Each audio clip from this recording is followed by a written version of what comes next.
vou dizer mais curto. Meu nome é Ieda Verresque, eu sou de Santa Maria, Rio Grande do Sul, onde eu fiz a faculdade. E eu fiz a faculdade de medicina porque a faculdade de medicina foi a primeira expansão de faculdades federais para o interior do Brasil. Então, eu tive aquela oportunidade e fui fazer medicina e cursei durante os anos 60. Entrei em 1961 e formei em 66. Acontece que essa faculdade, como era uma escola do interior e federal, ela era muito visada para ser sucesso, né? Precisava. E precisava gente, porque os médicos da cidade não contemplavam o quadro todo, principalmente nas cadeiras básicas, né? E algumas de especialidade, mas é uma cidade que tinha muitos médicos, mas eles não completavam o quadro para a faculdade. E, de fato, alguns professores muito importantes fizeram parte do curso durante alguns anos. E, dentre esses professores, tinha um professor da Escola Paulista de Medicina que foi para Santa Maria para ser professor lá. Foi o professor Silvio Lindenberg, parente do Marcos Lindenberg, que é nosso auditório de honra.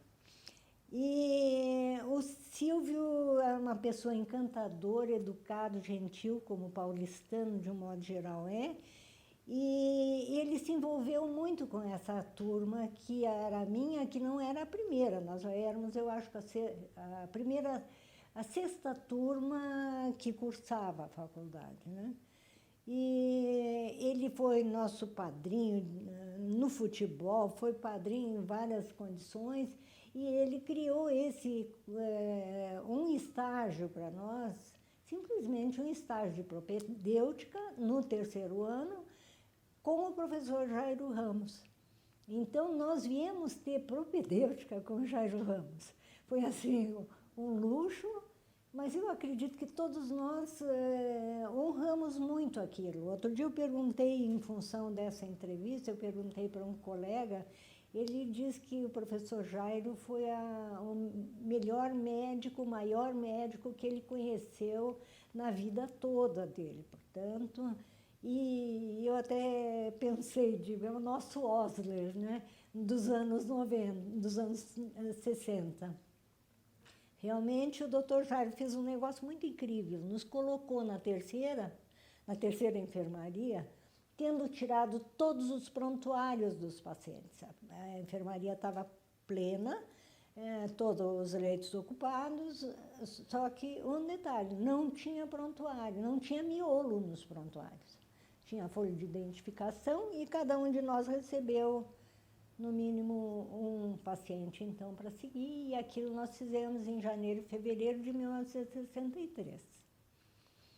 Eu já tinha esse encanto pela escola e tinha uma ideia, já estava no terceiro ano, já tinha uma ideia de fazer alguma coisa tipo endocrinologia. E a endocrinologia da Escola Paulista de Medicina era bem renomada porque tinha destaques como o professor Luciano Decour. Basicamente, naquela época, era o Luciano Decour, né?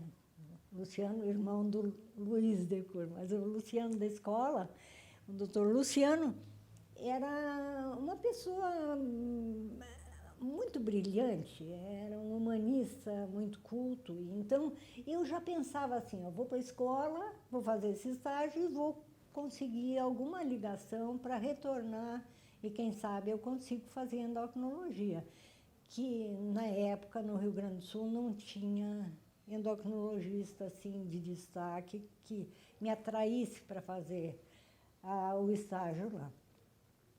Então, eu fiz contato com o Eugênio Chiorboli, que era médico responsável, professor da escola, responsável pelo laboratório de endocrinologia.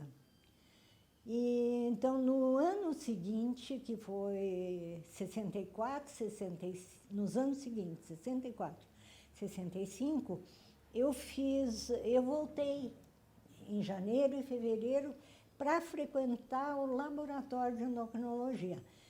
Não fazia ambulatório naquela época, de fato não podia, era aluna, teria que ir, seguir alguém, né, no ambulatório, mas ser seguida por alguém no ambulatório. Mas fiz um estágio maravilhoso, duas férias de verão seguidas com o doutor Eugênio. Aprendi inúmeras técnicas e fiquei envolvida com o trabalho dele, e ele me convidou para retornar quando eu formasse. Então, no ano da formatura, eu não vim para São Paulo, mas no janeiro seguinte, 67, eu vim. E, nesse janeiro, o doutor Lecour não estava no serviço por um problema de saúde, estava afastado. Então, eu trabalhei com o doutor Eugênio, assim, tentando aprimorar técnicas. E as técnicas de dosagens hormonais não eram aquela facilidade de hoje, que tem kit para isso, kit para aquilo, você dosa tudo com qualidade. Ele tinha feito um estágio com o Dr. Pincus, que era o inventor da pílula anticoncepcional, e tinha ganhado uma bolsa da Fundação Rockefeller, e tinha equipamentos caríssimos no laboratório dele para fazer a química de esteroides. Então, foi com isso que eu me envolvi, em 67 inteiro, fazendo aquelas cromatografias, HPLC, cromatografia em papel. Então, tecnicamente, eu fui me qualificando. E,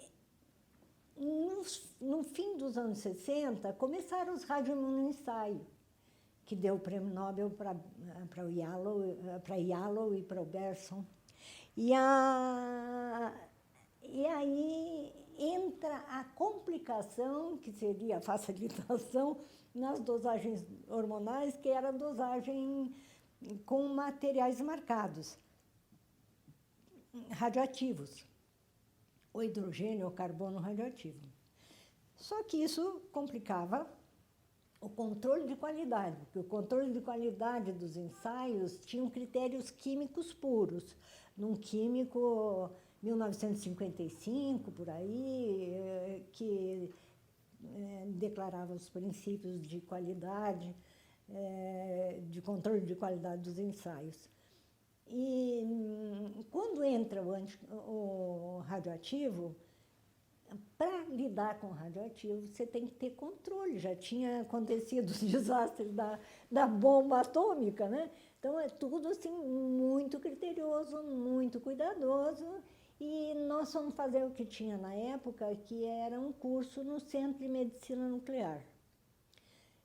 Centro de Medicina Nuclear da USP, que fica ali no conjunto da doutora Arnaldo, e tinha como diretores o casal Curie, brasileiro, que é a doutora Verônica Heston e o Ted Heston.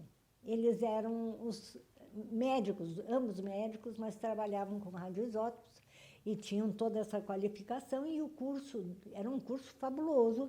Durava um mês a primeira parte, no final dessa parte você tinha que fazer um exame, e se tivesse uma nota menos que 7, não podia prosseguir no curso. Eu me esforcei bastante, consegui passar para a segunda parte do curso. Nesse curso foi muito interessante, porque eu consegui 2 pessoas. Eu fiz 2 amigas que eram professoras da USP, da bioquímica da USP. Então, essas professoras de bioquímica,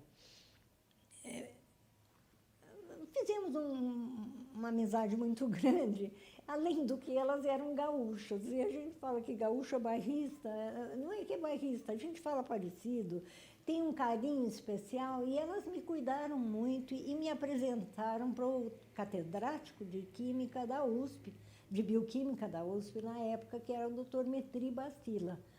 O Metri Bacila era um grande bioquímico, médico, e tinha uma qualificação acadêmica grande e tinha também muita facilidade para controle de fundos, né, para pesquisa.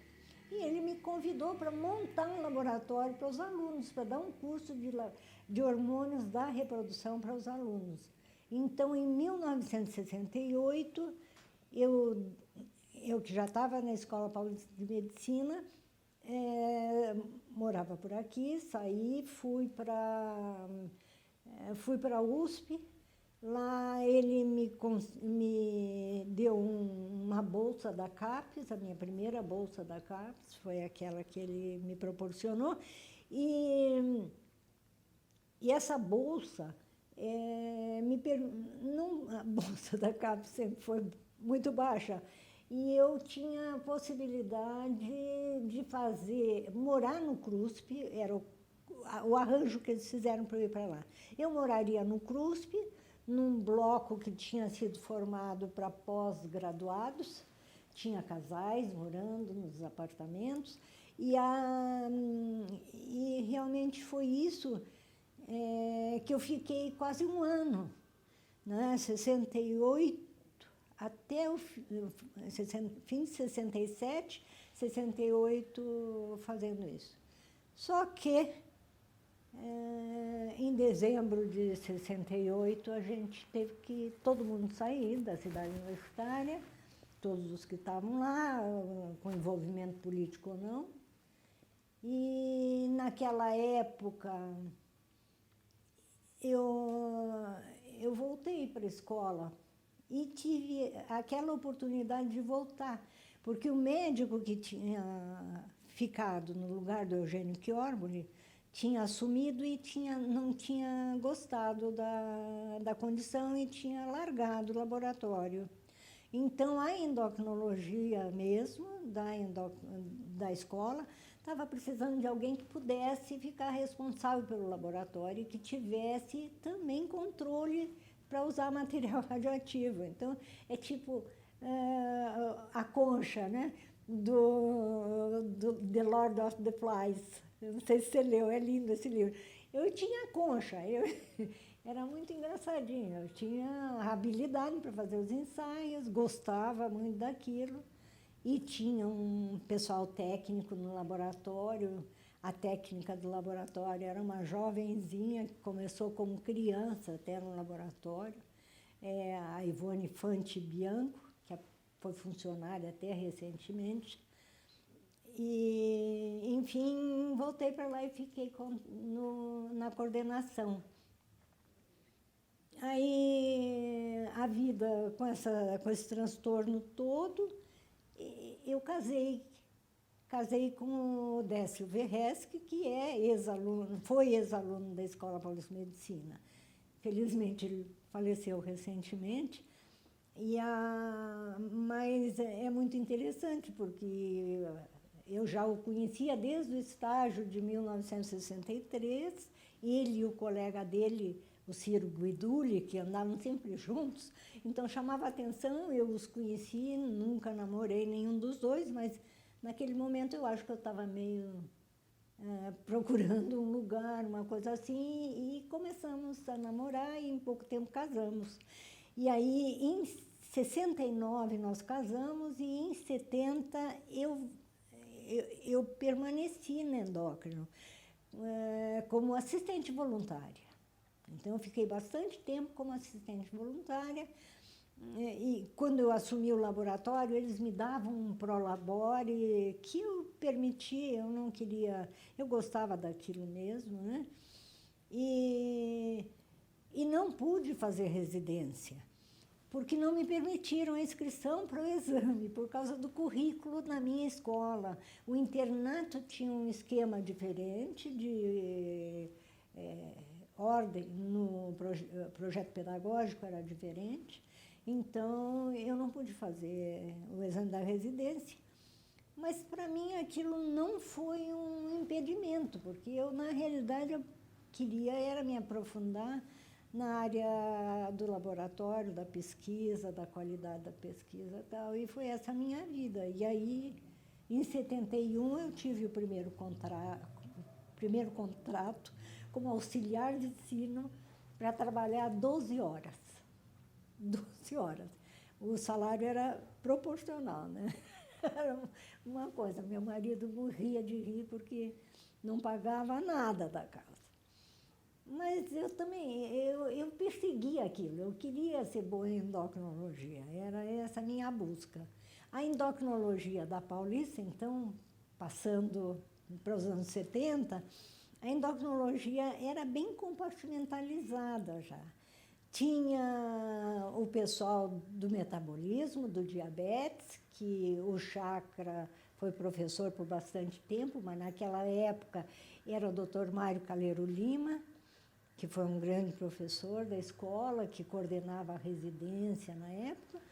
E o outro lado era o lado talvez mais romântico da disciplina, que fazia tudo menos diabetes.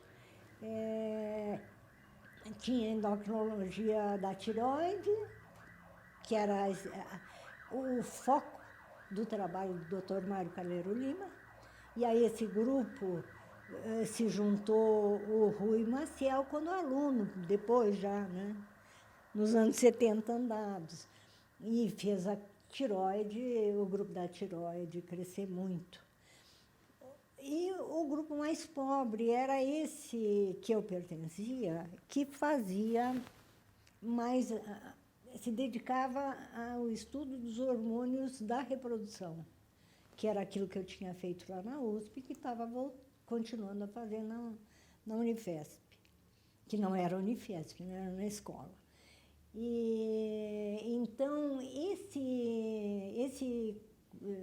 esse trabalho com hormônios da reprodução foi bastante interessante e produtivo para o meu currículo, porque, de repente, eu que tinha parado meu pós-graduação lá em 68, eu pude fazer a pós e fui fazer, levada pelo doutor Decur, fazer na farmacologia, um mestrado que tinha endocrinologia experimental. Então, o doutor Decur me levou, o doutor Ribeiro do Vale me aceitou de braços abertos, já conhecia o meu trabalho, eu já tinha entrado em alguns trabalhos de pesquisa lá, e aí eu entrei na família das cadeiras básicas, que era uma família mesmo, né? Eu dei o passo para a farmacologia, ali na Pampulha, né? Naquele predinho atrás da Bireme, era ali a farmacologia e a bioquímica, tudo junto. E se você vê algumas fotos que a gente tem de grupos, depois até se o documentário de vocês quiser, eu posso fornecer esse material, você via que ali tinha inúmeros casais entre os líderes das disciplinas. O doutor Vale com a dona Zuleika, como chamava, era doutora em Química. O doutor Leal Prado com a doutora Eline Prado, que era doutora em Química, mas era dona Eline. Então, tinha o Paiva, da Biofísica, com a Terezinha, mas a Terezinha era médica, formada aqui na escola, né? Um encanto, uma doçura de pessoa. E em torno deles é muito interessante, formou inúmeros casais. Por exemplo, que eu conhecia lá da bioquímica, a Missaco Sampaio, da bioquímica, junto com o Cláudio Sampaio, que é da turma, eu acho que de 67 ou de 68, eu não lembro, não vou conseguir lembrar bem, mas o Lapa, o Cláudio também. O Lapa, o Cláudio e a Missaco eram de 67, e eu os conhecia de lá. O Lapa casou com uma técnica do laboratório, então era mais um casal trabalhando lá. Eu acredito que era uma família. E era quase uma pós-graduação numa faculdade de Londrina, porque a gente se reunia às 10 horas, tocava a campainha, a gente se reunia para o café na biblioteca. Fosse aluno, fosse professor, era uma reunião científica livre, porque só professores e alunos não falam de outra coisa, não sei, de trabalho de pesquisa, né? Então, ali eu aprendi a tomar café sem açúcar, me ensinaram a técnica para fazer conseguir tomar café sem açúcar. E, enfim, nos conhecemos todos como família. Foi um tempo muito alegre, muito agradável. Então, nesse tempo que eu fui para a farmacologia, que é metade dos anos 70, o doutor Decour me levou pouco depois de 74, ele faleceu logo depois, né? Foi uma perda assim, que a gente ficou num luto imenso, por causa do aspecto dele, da figura, do que ele representava para a escola, porque eles faziam parte do início da endocrinologia em São Paulo. Esse início da endocrinologia em São Paulo vem lá do Butantan, do Instituto Butantan, que tinha um grupo de pesquisa em endocrinologia experimental e um grupo de pesquisa em endocrinologia experimental e um hospital ligado àquele hospital que ainda reside lá. Mas o grupo de pesquisa politicamente foi demolido no fim dos anos 40. E eles ficaram só na escola. O Decour ficou só aqui na escola. Ele não é considerado fundador, mas o doutor Ribeiro do Vale é dos fundadores da Escola Paulista de Medicina.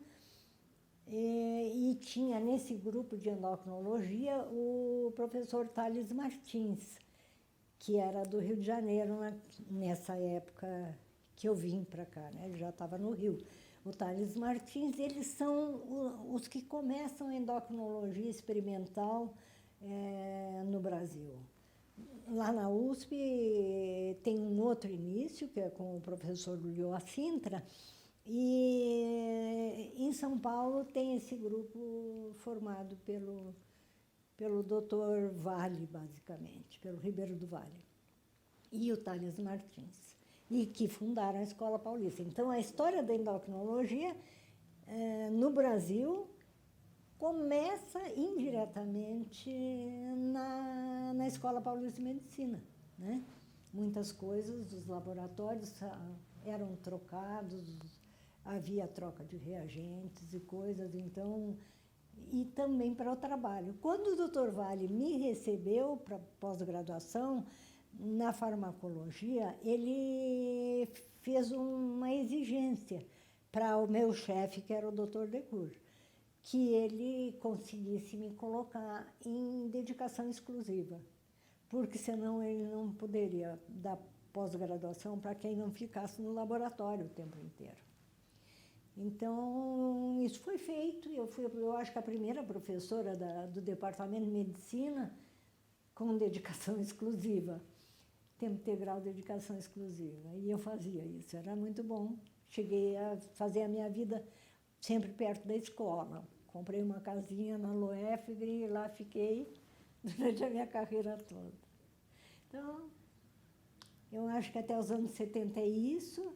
A gente, naqueles anos, não havia restrição para tempo de término do mestrado. Então, eu acho que eu fiz o mestrado em quase 6 anos. E nós brincávamos que na farmacologia os mestrados eram muito longos. Eu tenho uma colega que eu vou falar porque também formou outro casal na Escola Paulista de Medicina, que é a Maria Tereza Landman, minha querida Maria Tereza, tua professora, e o Gilles. A Maria Tereza fez um mestrado por um tempo por aí. Nós competimos para saber qual que vai acabar primeiro, né? Embora ela fosse muito mais nova que eu. Mas é que era assim, o princípio era esse. Você tem que fazer por muito tempo, tem que experimentar, experimenta e chega lá. Enfim, foi isso. 70 me traz a oportunidade de fazer pesquisa, né? Porque daí eu comecei a trabalhar na parte de gônadas do ambulatório. Havia sempre aquela restrição que eu não tinha residência em clínica, né? Mas eu acho que o meu conhecimento de fisiologia dos hormônios e toda essa experiência me fez superar. E eu estudo muito, então eu devo ter aprendido muito com as pessoas que me envolviam, e eu fiz o ambulatório, um serviço que a gente tem até hoje, de gônadas, né? A gente falava gônadas, depois passou gônadas de desenvolvimento, mas inicialmente era gônadas, adrenal, e entrou no nosso meio uma especialidade que era a doença metabólica óssea, que o aluno que fez isso e que criou isso na endocrinologia foi Gilberto Vieira, que é um excelente colega que desenvolveu sua pesquisa a maior parte do tempo na escola, em parceria com o Laboratório Fleury. Mas esse ambulatório era chamado carinhosamente de NEGA, neuroendócrino, gônadas e adrenal. Neuroendócrinos porque tinha o Júlio Abuchan, que já se dedicava bastante, é aluno recente, bem recente para mim, mas é o Júlio e a Ana Lengel, que formaram um ambulatório, o NEGA, neuroendócrino, gônadas e adrenal. Isso se constituiu até o início dos anos 80, quando eu recebi uma bolsa, eu busquei, né, por ela, eu consegui uma bolsa no fim dos anos 70 de uma Plamir, que era uma fundação que estudava internacional, que se dedicava a premiar trabalhos na área da reprodução. Eu recebi um grant em dinheiro, só que era um cheque em dólar. E isso me liga para os anos 80, porque aí em janeiro de 80, talvez dezembro de 70, janeiro de 80, eu fui selecionada para um curso em Londres, no Middlesex Hospital, com o professor Ikens, que teria sido um prêmio Nobel na pesquisa dos ensaios, dos radioimunensaios. Ele fazia um curso no ano anterior, o Gilberto, que foi, o Vieira, que foi. No ano seguinte, eu consegui passar nessa entrevista e fui para Londres em janeiro, fevereiro. Ficamos lá também internos e fizemos esteroides, trabalhando com controle de qualidade daqueles radioimunensaios que tinham surgido no fim dos anos 60, né? Então, foi muito proveitoso.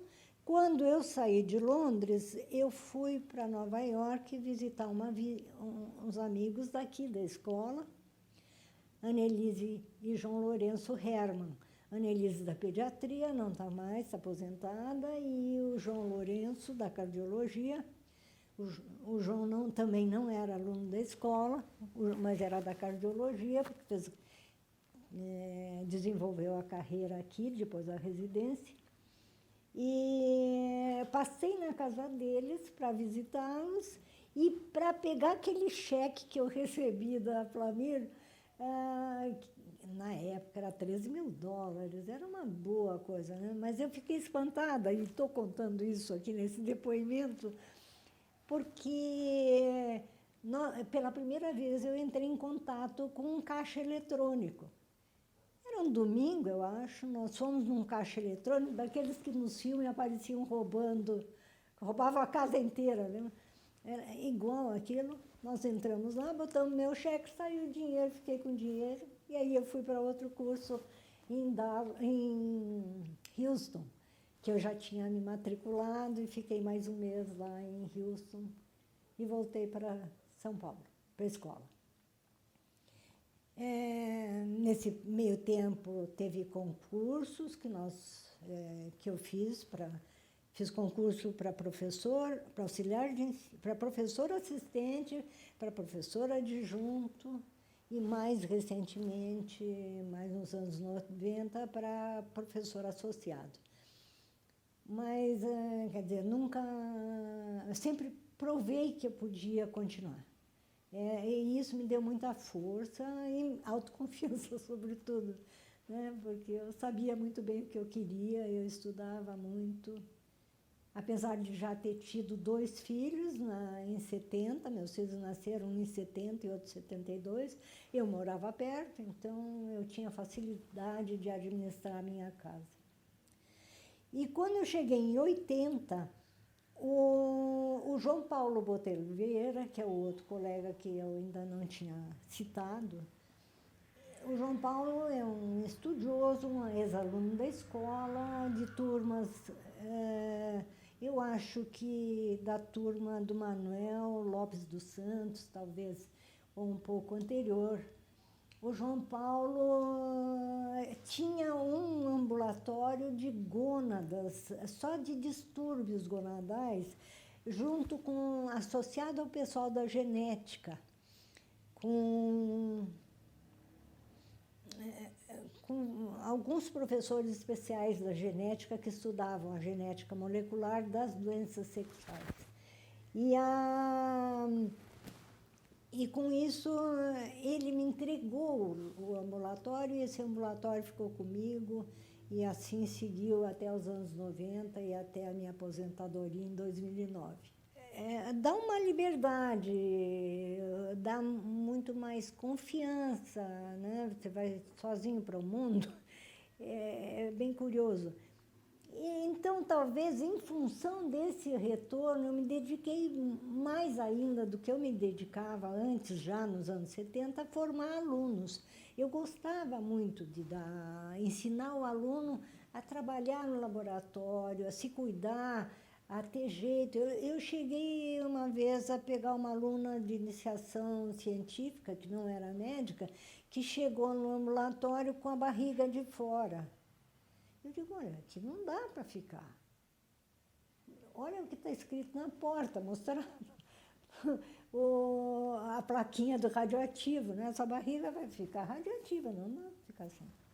Então, essa coisa de educar com o aluno, educar é muito bom. E eu fiz isso. Se você olhar meu currículo, eu tenho alunos de mestrado, preferencialmente, e muita iniciação científica. Eu sempre peguei aluno de iniciação científica. Todo ano eu tinha aluno e eu achava que esse era um papel muito maior do que aquele de fazer o doutorado, que a pessoa já está formada, já sabe tudo, né? Já está com todos os princípios da cabeça, vai lá e faz. Pode até fazer sozinho. O orientador é mais para nome e para checar realmente os dados, né? Então, esse foi a minha dedicação. A escola me deu aquela oportunidade de fazer isso, formar pessoas. Eu formei alunos. Se você, não vou citar os nomes, eu tenho vários alunos que, por ano a ano, ou mais de ano, ficavam comigo. Me dedicava e, em função disso, eu olhava muito para o currículo, para a grade curricular, para o projeto pedagógico da disciplina, né? Para que a gente fizesse fizesse movimentos positivos, né? naquele trabalho. Então, por exemplo, quando se fez uma mudança de currículo, eu achei que a endocrinologia, como de endocrinologia, não deveria ir para o 3º ano. Isso acabava me envolvendo um pouco, e que era também uma outra coisa que eu gostava, de política acadêmica. Então, desde que eu fui auxiliar de ensino, eu entrei para a Associação dos Docentes. Naquela época, chamava-se Associação dos Docentes da Escola Paulista de Medicina, que era num dos andares do Hospital São Paulo. Então, convivia muito bem com o sistema. Não havia a guerra política que existe agora, mas existia a possibilidade de falar, de dizer eu quero mais salário, eu quero isso. Então, a manifestação política havia sem ter essa divisão e essa agressividade que a gente vê muito hoje. Então, eu fiz carreira política universitária na escola. Eu comecei num conselho fiscal e fui andando, fui até secretária-geral e uma vez como vice-presidente. Mas foi uma vice-presidência que eu trabalhei muito porque o presidente ficou licenciado. O Jurandir, da Fisiologia, se licenciou e eu fiquei. Então, isso também me levou a essa bagagem política, a aprender a fazer, a conversar, a articular processos. Foi muito importante para mim. Tanto isso foi importante que nos anos 2000, em 2003, através do José Luiz Amaral, ele me colocou como conselheira do Conselho Regional de Medicina, nos dois representantes das sociedades médicas, que era a APM. Então, eu fui por 10 anos do Conselho de Medicina, indicada pela Associação Paulista de Medicina, pela graça, pela indicação do José Luiz Amaral, que é uma pessoa lutadora pela medicina, que tem um trabalho, uma história de vida. Acho que vocês já devem ter entrevistado ele. Então, essa vivência de conselho de 10 anos, 2003 a 2008, fui reconduzida de 2008 a 2013, portanto, eu aposentei e fiquei ainda no conselho, né? E isso aí me fez um outro curso de medicina, porque eu aprendi com o erro dos colegas, julgando processos disciplinares. Você aprende erros em especialidades que você nunca fez, né? Então, e eu fiz em função dessa minha vivência na Escola Paulista de Medicina. Então, eu tenho que dizer para você que a Escola Paulista de Medicina é a minha vida. Eu só sei ser independente, porque eu tenho uma natureza assim. Eu confio naquilo que eu quero, naquilo que eu fiz, e não tenho como voltar, nem quero voltar para a escola. Eu acho que esse momento que eu estou é terceiro ato, como eu já vi, outro dia alguém falando, achei muito interessante. Agora é totalmente diferente. Eu estou no terceiro ato da minha vida, onde eu usufruo coisas que eu fiz na escola, sem dúvida. Mas a escola é a minha vida. E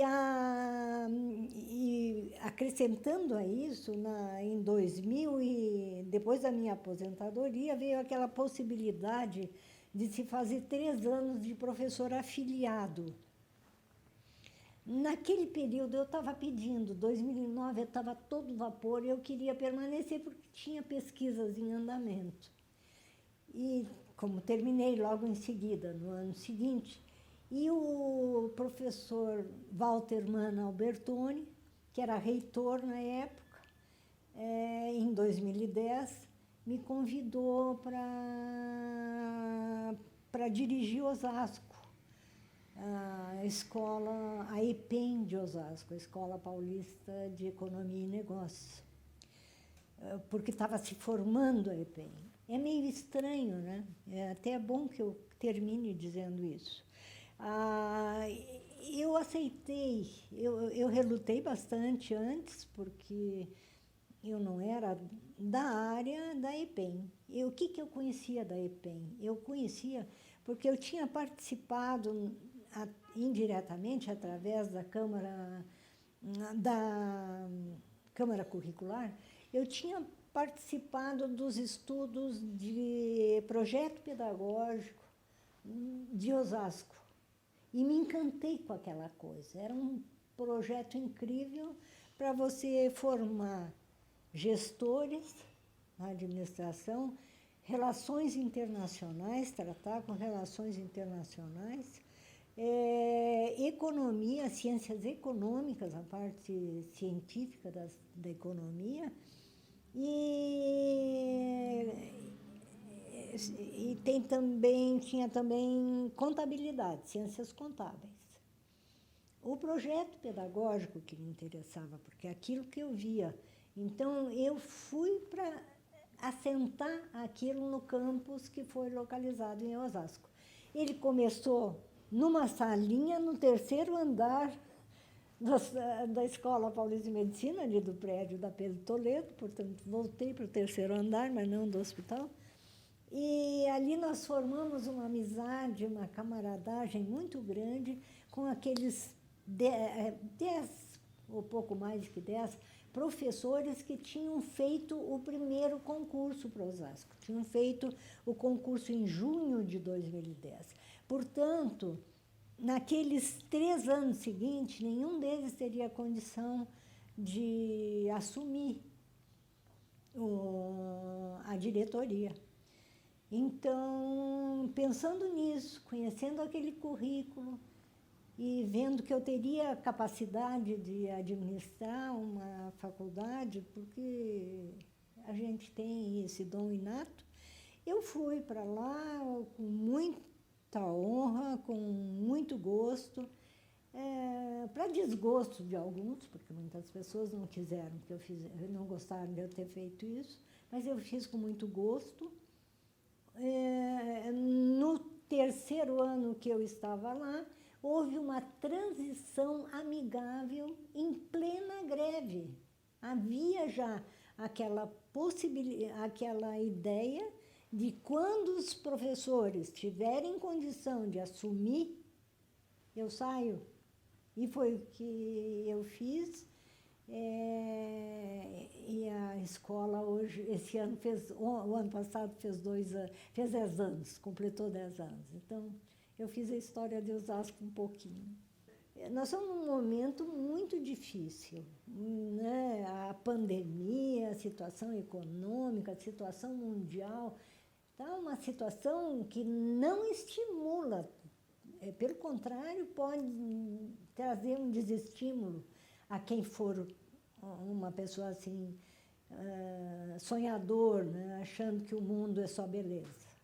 Não, o mundo não é beleza, e o aluno que tem vocação para a medicina, ele tem que fazer, e como eu dizia para os meus filhos, você faz com muito gosto, agarra na cauda do foguete e vai em frente perseguindo aquilo que você quer. Outro dia eu assisti desses depoimentos de um professor que eu não conheci, que era da ortopedia. É a pessoa que é um modelo disso, né? Uma pessoa que saiu da escola pública e veio para a escola, sofreu e continuou e venceu. Continuou, lutou e venceu. Então, o que eu digo para o aluno é que entre pensando e disposto a lutar. Lutar pela própria vida, pela própria carreira. E, como eu dizia para os que recebiam carteira no Conselho Regional de Medicina, honre essa carteira. Honre. Essa carteira tem um espaço, embora agora seja tudo informatizado, ela tem um espaço para botar aquilo que você fez de errado. Não tem espaço para contar o que você fez de bom. Tem espaço que você fez de errado. E isso as pessoas também notam. Então, caminhe confiante, com fé no futuro, eu acho que a gente tem que ter, e estude muito. E não tenha medo de trabalhar.